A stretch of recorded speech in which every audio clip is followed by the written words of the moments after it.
semua kejelasannya liga ini jalan atau enggak di awal-awal ini kan, apalagi sekarang COVID katanya di Jakarta terutama lagi naik-naiknya. Iya benar. Kita berharap untuk awal ini jalan dulu sebagai pembuktian kalau bola ini masih bisa main gitu, maksudnya dalam arti ikutin segala macam protokolnya. Kalau sebagai pemain sendiri menyambutnya dengan gembira dan menantikan ya Bang ya. Apakah liga itu akan Pasti bisa berjalan atau gimana ya Bang ya? Intinya liga akan pasti berjalan dulu atau ada kemungkinan diundur lagi seperti itu ya. ya pastilah karena kan udah setahun gitu kan, memang seperti nggak ada kompetisi lah di luar itu menjadi pekerjaan kami, ya itu juga jadi hiburan kita juga kan, seluruh masyarakat kan. Iya benar. Jadi Kalau pasti harus kita optimis juga lah supaya kompetisi ini jalan sebagaimana yang sudah dijadwalkan. kalau selama tidak bergulir liga Bang, hal-hal positif apalah yang bisa sebagai pemain lakukan itu Bang? Yang alhamdulillah karena positifnya yang pertama yang pasti ya berkumpul sama keluarga ya, jadi lebih dekat, jadi lebih sering lah kan gitu, karena latihan juga tidak terlalu seintens biasanya kalau kita di klub kan. Yang pertama itu. Yang kedua, kita juga punya apa, menjadi kebiasaan gitu. Yang pertama ya semenjak ada covid, kebiasaan-kebiasaan yang seperti cuci tangan, habis itu kebersihan lah terutama ya, Iya itu benar. menjadi kebiasaan kita sekarang. Di luar itu protokol covid gitu, jadi sekarang ada nggak ada covid kita udah terbiasa aja cuci tangan, ganti baju segala macam kan. Menjadi suatu hal yang baru begitu ya Bang ya. Iya, dan bagus juga kan. Nah, kalau selama belum bergulir liga, kalau untuk menjaga kondisi fisik itu seperti apa ya Bang ya? Kalau aku pribadi kebetulan nggak terlalu banyak apa ya tempat latihan di Medan untuk yang banyak, tapi SSB, jadi aku lebih ke gym, latihan sendirilah gitu. Begitu. Tapi kalau untuk main bolanya, have funnya nggak terlalu banyak lah. Kalau semalam kita lihat sebelum Abang akhirnya merantau lagi kembali, Abang banyak bermain bermain atau berlatih di tim PSMS sendiri. Itu fungsinya sebagai apa itu ya Bang ya? Kalau boleh kita tahu ya. Fungsinya ya mungkin pertama ya menjaga kebugaran yang pasti. Yang kedua, di situ kita lebih ke feeling ballnya ya, karena kan kalau kita nge-gym atau sekedar jogging itu feeling ball untuk sentuhan-sentuhan dengan bolanya nggak dapet gitu. Tapi kita kalau latihan di lapangan memang betul-betul latihan bola, feeling bola itu jadi lebih dapet. Begitu. Tapi kalau seperti ini Bang ya, ini kita ada pertanyaan sedikit ya dari teman-teman ya. Pertanyaannya gini Bang, kalau ada tawaran main di klub lain dan kita lagi membela di klub, kalau kita ada tawaran dari klub lain, tapi kita lagi membela di tanah air kita, itu seperti apa Bang ya? Jadi gini, kalau secara pandang saya secara pemain profesional, dalam sepak bola profesional yang paling dibutuhkan pertama itu komitmen.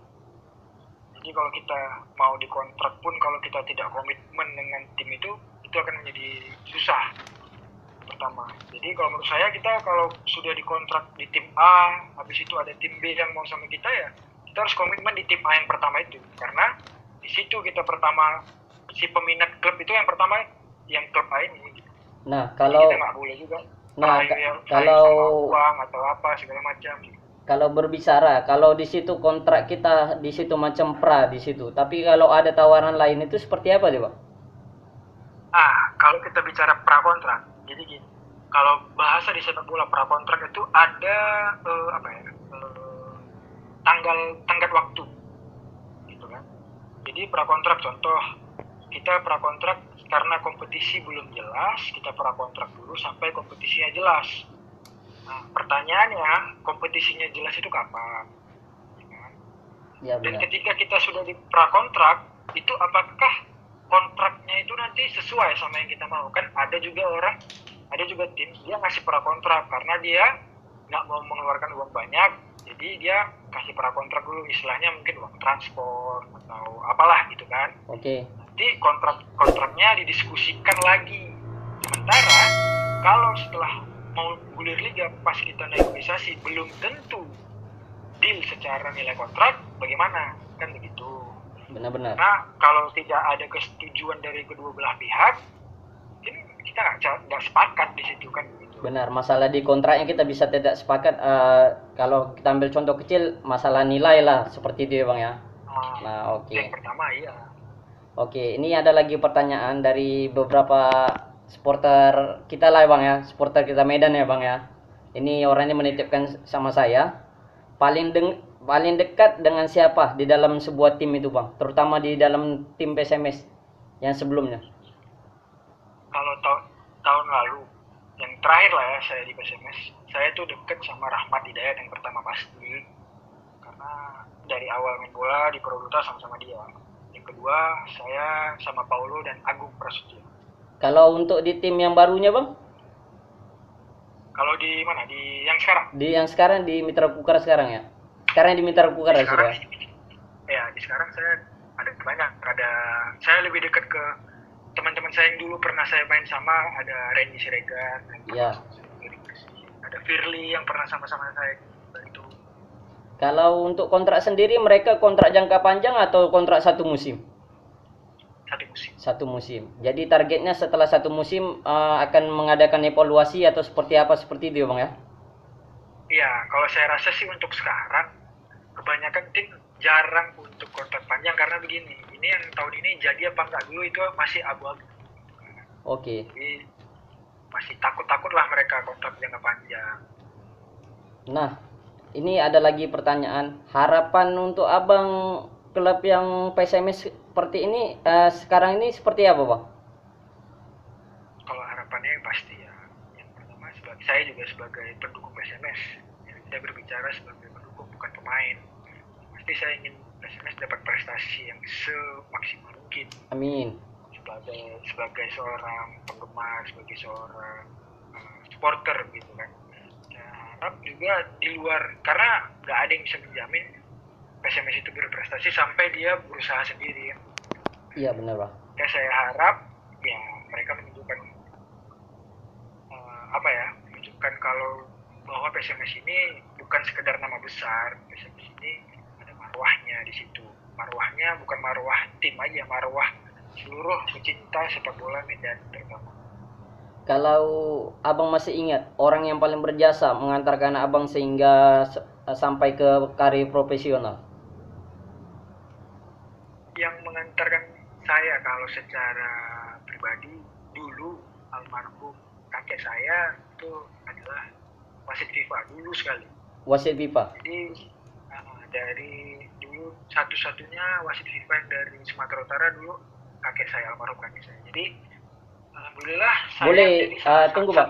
Boleh disebutkan siapa namanya Bang, biar nanti kita pemirsa kita yang lain kita boleh tahu dia namanya seperti apa, mana tahu ada yang tak tahu. Namanya HR Hamlet.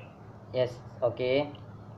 Dulu itu dia wasit FIFA, jadi saya bertekad dulu kakek saya nggak bisa jadi pemain bola begitu.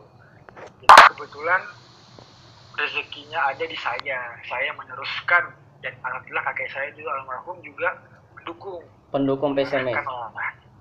Mengarahkan juga ke arah yang bagaimana cara bermain bola gitu. Kedua yang pasti orang tua, karena kalau nggak ada izin dan restu orang tua mustahil juga saya bisa jadi pemain bola. Iya Bang.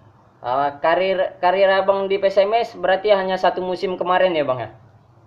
Iya. Sayang sekali tidak dilanjutkan ya Bang ya. Kalau ada jalan untuk kembali, apakah Abang itu siap? Sekarang kalau pertanyaan untuk saya pasti saya siap.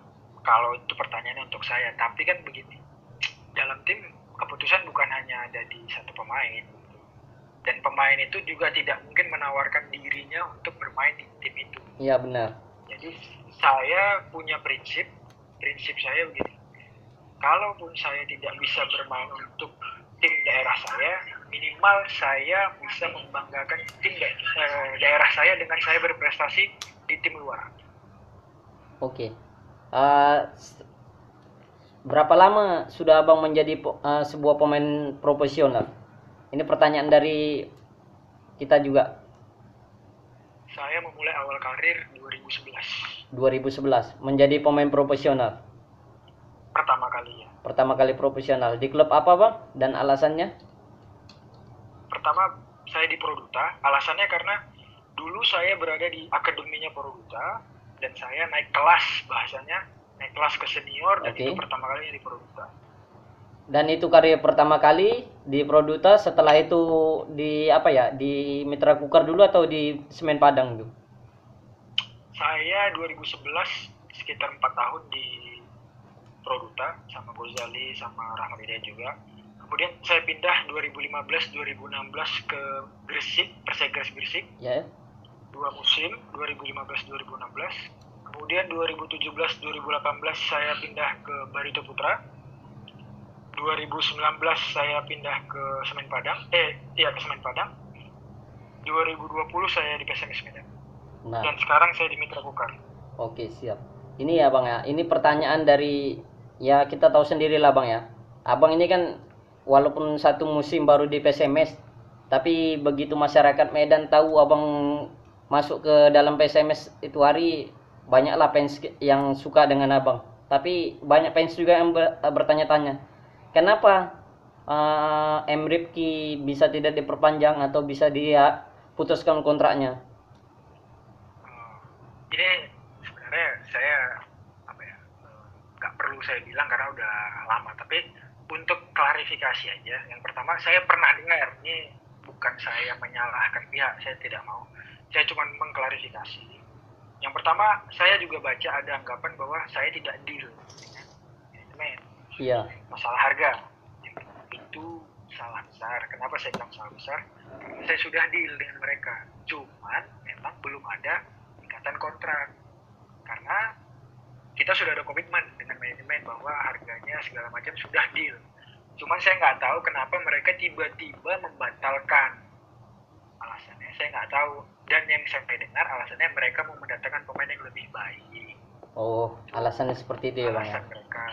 Dan saya sebagai seorang pemain profesional yang saya bilang tadi, kalau tidak ada komitmen di situ, ya saya harus keluar. Iya benar. Alasannya lebih ke situ. Dan kedua, saya juga ada dengar ada yang bilang saya cedera, dan itu salah besar. Saya boleh dicek, saya tidak ada riwayat cedera, alhamdulillah. Dan saya juga merasa ada alasan saya nggak dimasukkan ke skema pelatih. Setahu saya, pelatih belum berbicara ke saya bahwa dia mau saya, tapi mungkin belum berjodoh. Iya benar Bang. Oke, jadi itulah ya Bang, jawaban-jawaban yang untuk teman-teman yang bertanya kenapa Abang bisa keluar dari PSMS, bahwasanya Abang kan kemarin sudah deal, kenapa begini. Jadi inilah dia ya Bang ya, klarifikasi singkatnya seperti itu. Tapi saya ingat sekali, tidak ada menyalahkan siapapun, karena ini sudah berlalu dan juga kita ya udah, ini PSMS sudah jalan juga, jadi nggak perlu lagi kita ributin itu. Iya benar Bang. Sebagai seorang profesional ya dalam sepak bola juga ya begitu. Oke Bang, pertanyaan terakhir Bang, harapan Abang untuk sepak bola nasional Bang, untuk sepak bola nasional timnas Indonesia. Kalau saya pribadi untuk sepak bola timnas, terutama tim nasional ya, saya berharap mereka dapat berprogres tahun ke tahun lebih baik. Yang pertama, tidak usah memikirkan bagaimana juaranya dulu, tapi bagaimana kita progresnya lebih bagus saja. Dari setiap event, dari setiap turnamen ke turnamen, itu yang lebih bagus, dan puncaknya di Piala Dunia nanti yang usia 19. Apalagi kita sebentar lagi mendekati Piala Asia, kualifikasi Piala Asia. Seperti itu.